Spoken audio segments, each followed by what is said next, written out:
Bon, bonjour à nos amis internautes de Bac 70. Nous retrouvons aujourd'hui avec Pierre-Étienne Samin qui a la gentillesse de nous accorder cette interview. Alors Pierre-Étienne, question classique. Date et lieu de naissance et tes débuts Qu'est-ce qui t'a attiré sur la moto? Écoute, je suis né donc en 1956 à Camembert, dans le fromage qui pue. Et puis j'ai commencé la moto, un petit peu, mes parents tenaient une ferme, avaient une ferme à l'époque, et avec mon frère on faisait beaucoup de motos dans les champs, et puis j'ai toujours été un petit peu attiré par ce sport mécanique. Et puis dès l'âge de mes 16 ans, mon père m'avait fait la surprise en rentrant de l'école de m'annoncer que j'allais passer mon permis et que il fallait que je sois prêt. Et à part, c'était un petit peu le pied dans l'étrier, et je me suis retrouvé le cul sur une moto là dès mes 16 ans, et j'ai commencé un petit peu sur la route comme tout le monde, mais un petit peu casse-cou parce que évidemment j'avais tendance à rouler très vite. Et puis c'était nickel parce que au niveau comment je veux dire plaisir, c'était ce que je voulais. Et quand l'occasion s'est donnée à l'époque en 75, j'ai commencé à pratiquer à faire une école de pilotage au Mans avec Jean-Claude Chemarin et Gérard Debroc. Donc ce qui fait que j'ai commencé à monter sur une première moto qui était de compétition, une 125 cm3, moto bécane. Et j'ai commencé à faire mes preuves sur le circuit. Et là je me suis retrouvé avec des pilotes qui étaient déjà assez expérimentés, tels que Thierry Espier en particulier. Et on s'est retrouvés tous les deux en finale. Et moi j'avais un petit peu, j'étais jeune, et puis j'avais un petit souci, c'est que je n'étais pas à l'époque dégagé des obligations militaires. Et pour pouvoir accéder à une moto d'usine, il fallait être libre de tout engagement, ce qui fait que c'était Thierry qui a hérité de la moto d'usine, à sa grande surprise. Et on a donc fait une carrière un petit peu parallèle au départ, parce que lui il roulait donc sur une 125 usine. Et l'ACO à l'époque, qui voulait un petit peu me dédommager, m'ont prêté une moto, une 125 de l'époque AR. Et donc cette 125 moto bécane, j'ai fait une saison 76 avec. Mais en même temps, j'étais à l'armée, ce qui posait beaucoup de problèmes pour les courses. Et j'avais des soucis aussi un petit peu de mécanique, ce qui fait que à partir de là, j'ai commencé à faire quelques courses de côte. Au niveau, j'ai gagné mes deux premières course de côte d'Orbec et course de côte de Saint-Germain-sur-Île. Donc ce qui fait que c'était pas trop ma tasse de thé, la course de côte. J'ai enchaîné plutôt sur les circuits, ce qui me plaisait beaucoup plus. J'ai fait 2-3 petits résultats, mais on avait beaucoup de soucis de fiabilité avec cette moto. Et donc dès 77, j'ai décidé avec mon père de passer à la Coupe Kawasaki. Donc qui était un challenge monomarque avec des 400, tout le monde avait la même moto, et il y avait beaucoup de monde à l'époque parce qu'on se retrouvait à 300 ou 400 aux journées K, ce qu'il fallait je dirais être assez véloce pour pouvoir sortir ce qu'on appelait des poules à l'époque. Et première année de Coupe Kawa, j'ai fait donc 7e. Et donc on a voulu reconduire avec mon père avec une deuxième saison de Coupe Kawa 78, et celle-ci je l'ai remportée. Donc j'ai gagné la Coupe Kawa 78, j'ai enchaîné en même temps à l'époque parce qu'il y avait aussi le trophée au repas qui était je dirais une course belge à Spa et une course au circuit Paul Ricard. Donc c'était Coupe Kawa belge contre Coupe Kawa française, et j'ai remporté donc les deux courses. Donc j'avais gagné ce challenge, et là c'était un petit peu le pied à l'étrier dans le monde de la course. J'avais fait aussi un résultat qui avait aussi marqué, c'était deuxième au bol d'argent avec une 650 Kawa. Et ça avait été un petit peu, je dirais, remarqué dans le fait que c'était une 650 et il y avait une meute de 1000 Honda qui étaient engagées. Et moi, je m'étais retrouvé au milieu de toutes ces motos, et j'avais fait deuxième, ce qui était pour Kawasaki un grand exploit. Et après, on a enchaîné. Donc, 79, j'ai commencé à faire de l'endurance avec Folie Méricourt, qui avait engagé une moto 24 heures du Mans. Et là, j'ai eu un accident grave lors des 24 heures. J'ai été, je dirais, immobilisé pendant 3 mois et quasiment perdu la saison en 79. Et là, j'ai repris de la course au bol d'argent 79 avec une 1000 Kawar. Et on avait fini, je crois que c'est dans les 4e, un truc comme ça. Et là, 80, avec mon père, on a décidé de se lancer dans le grand bain de la vitesse. Avec ce qu'on avait, le petit budget, on avait acheté une 2,5. J'avais aussi acheté une 3,5. Et on a décidé à se lancer dans la vitesse. Et les premières courses, Nogaro et autres, j'avais fait mes podiums. Et j'avais fait aussi le trophée du million à Manicourt. J'avais fini 6e et 2e en 3,5 derrière Jean-François Baldé. Donc avec une 3,50 parmi les 7,50.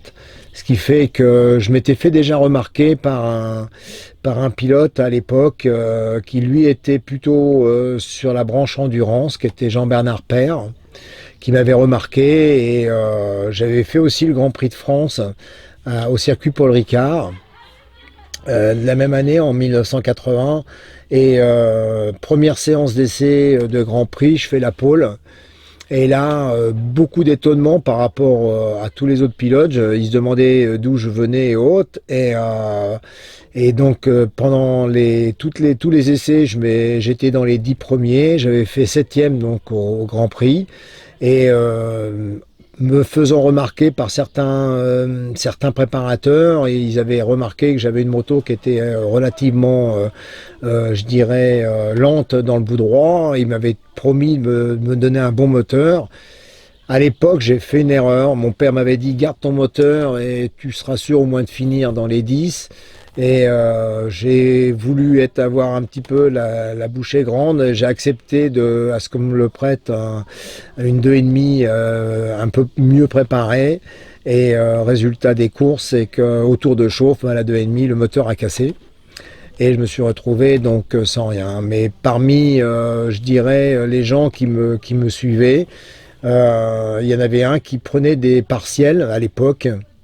Et ils avaient fait un enchaînement entrée de signes, et puis tout l'enchaînement bossé, le pif-paf, le gauche et autres. Et il s'était avéré que j'avais le 2e temps derrière Cork Ballington dans cet enchaînement-là pendant tous les essais. Et c'est de là que Jean-Bernard Père m'a contacté. Il m'a dit, écoute, est-ce que ça t'intéresserait de faire de l'endurance ? Et évidemment, pour moi, c'était une opportunité énorme de pouvoir rouler sur une moto d'usine ou semi-usine à l'époque, et une fierté en même temps, parce que j'étais jeune quand même, j'avais 22 ans, et me retrouver aussi dans le grand bain, et j'ai accepté.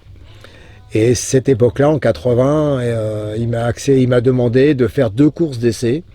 Il m'a dit, écoute, tu feras l'Allemagne et l'Autriche en course d'essai. Et l'Allemagne, on a eu un souci mécanique, on a fini 5e. Et en Autriche, on gagne. On fait tous les deux, on gagne les 1000 km d'Autriche. Ce qui fait qu'on se retrouve dans le championnat, et Jean-Bernard me dit, écoute, moi je te garde, et on fait le championnat complet. Et de là, donc en 80, j'ai donc participé au championnat. Donc il y a eu Barcelone. Jean-Bernard est tombé, donc on a été obligé d'abandonner. Et ensuite on a eu Spa.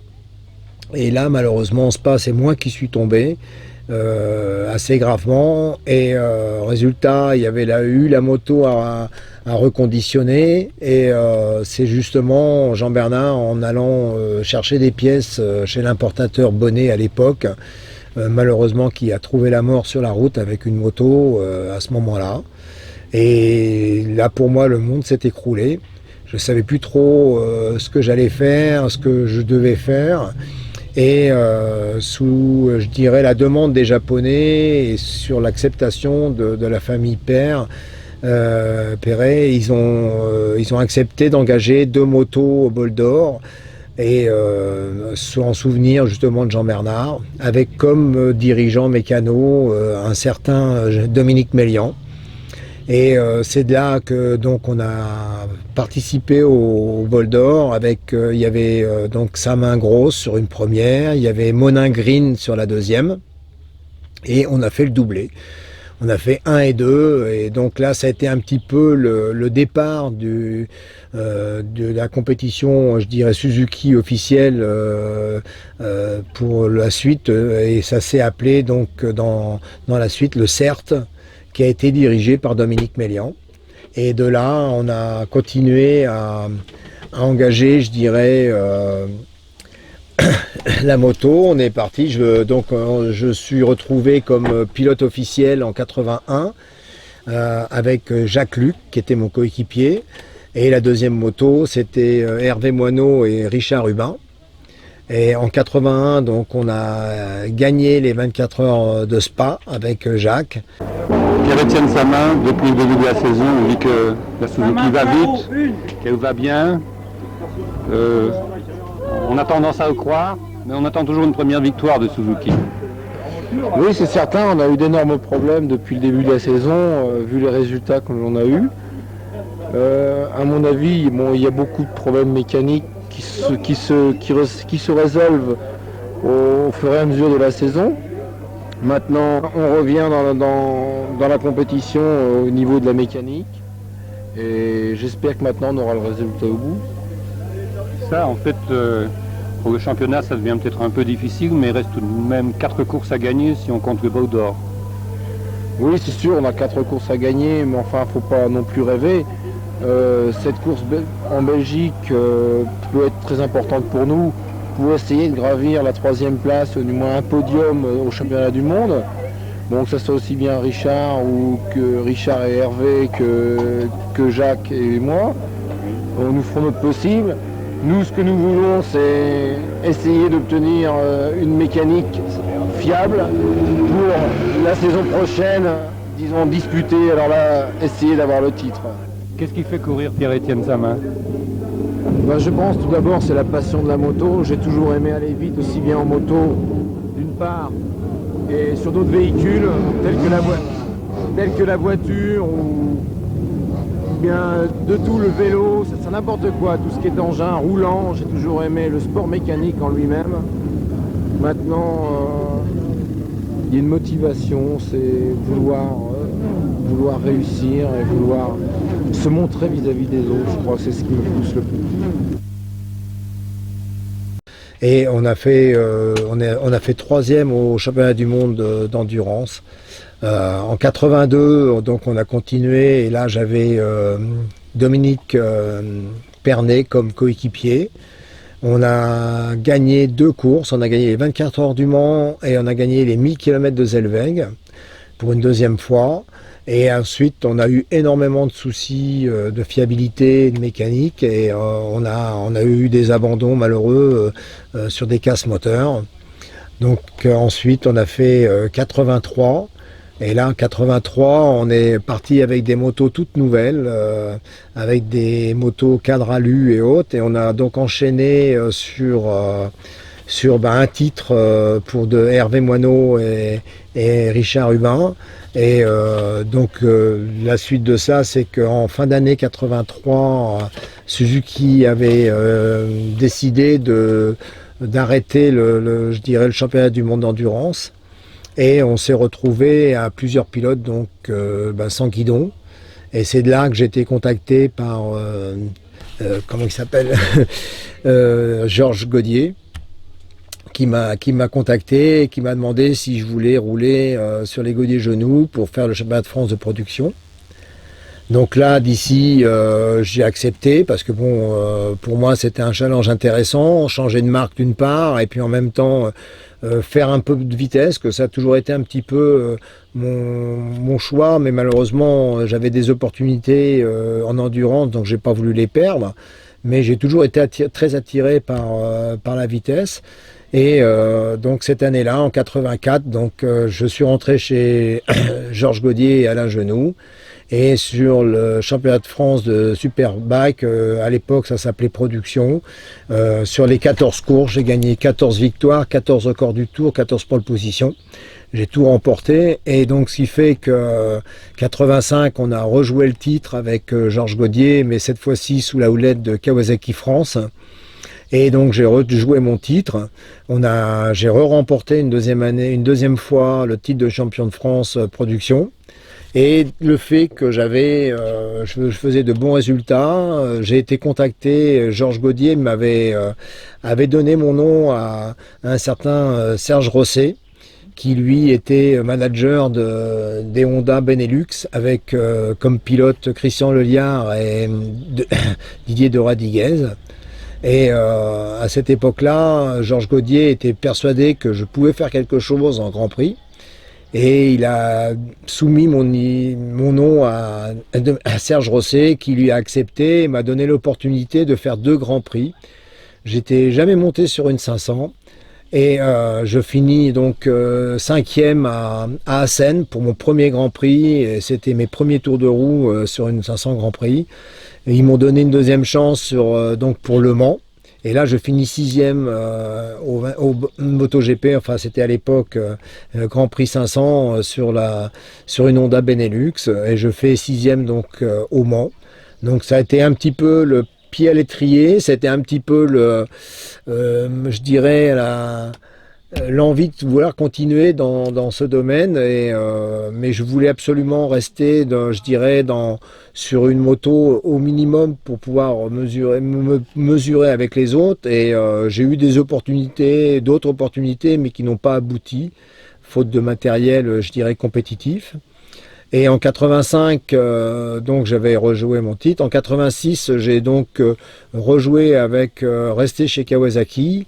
On a refait le championnat de France de production Superbike avec un 1000RX, mais qui n'était plus du tout, je dirais, compétitif. On a eu beaucoup de mal à faire la mise au point. J'ai gagné quelques courses avec, malgré tout. Mais pour discuter le championnat, il fallait avoir, à l'époque, c'était je dirais, la moto qui était la meilleure, c'était la Suzuki GS. Donc les premières 1000 c'était des GSX-R, et donc quand elles sont venues sur le championnat, elles ont tout remporté, et moi avec ma moto qui était très handicapée par le poids et autres, donc j'ai fait 86, et en 87 j'ai continué encore une année, et là on a fait quelques courses d'endurance avec Kawasaki. J'ai fait quelques bons résultats. En 88, j'ai pris la décision d'arrêter de courir parce que je sentais que je ne pouvais pas avoir ce que je voulais dans le monde de l'endurance, voire même le monde de la vitesse. On a fait encore des bons résultats en endurance, puisque j'avais fait à l'époque 3e à Suzuka avec Morillas, Adrien, sur une Kawasaki, et c'était mon dernier grand résultat 88, et fin 88, donc j'ai arrêté la compétition. Voilà, c'était ma carrière. D'accord, mais elle n'est pas terminée, parce que maintenant on te voit encore en démonstration avec des très belles machines que tu aimes bien. Alors. Oui, bien sûr. J'ai toujours gardé des bons contacts avec mes anciens mécanos de Suzuki, parce que les grands souvenirs, les grands moments, c'était avec eux que je les avais vécus. Ce qui fait que les anciens mécanos sont toujours en activité dans le CERT, et ils ont remonté les motos de l'époque avec lesquelles j'avais gagné le Bol d'Or, j'avais gagné 24 heures du Mans. Et ils m'ont donné cette opportunité de pouvoir rerouler dans des événements tels que Moto Légende, ou alors des courses de côte avec des montées historiques, et comme là en ce moment avec la montée historique de Baie-Montaigu. Donc c'est un plaisir de me retrouver sur une moto de l'époque, parce que on se retrouve toute l'équipe ensemble, ça me permet de se ressasser des souvenirs même assez cocasses, et puis en même temps, moi j'ai le plaisir de pouvoir rerouler sur mes motos, quoi. Oui, on n'en doute pas un seul instant. D'ailleurs, je vois que tu as la gentillesse d'avoir avec toi 2 trophées qui tiennent à cœur. Si tu peux nous les présenter. Voilà, ouais. C'est les 2 grandes courses que j'ai pu remporter, c'est-à-dire le Bol d'Or, 44e Bol d'Or 1980, et les 24 heures du Mans 1982. Alors, il y a un trophée que j'ai pas apporté, mais aussi qui était important, c'était les 24 heures les 24 heures de Spa aussi que j'ai remporté avec Jacques Luc, et donc ce qui fait que il y avait 3 trophées, 3 grandes courses. C'était à l'époque ce qu'on disait, c'était les 3 plus grandes courses mondiales de 24 heures, et j'ai eu la chance de pouvoir les remporter toutes les 3, quoi. Bon, merci bien, et puis encore un grand merci de nous avoir accordé cette interview, et puis on espère te revoir encore longtemps sur les circuits en démonstration, ça nous fait tellement plaisir. Un grand merci Pierre-Étienne, à bientôt. Merci beaucoup, à bientôt.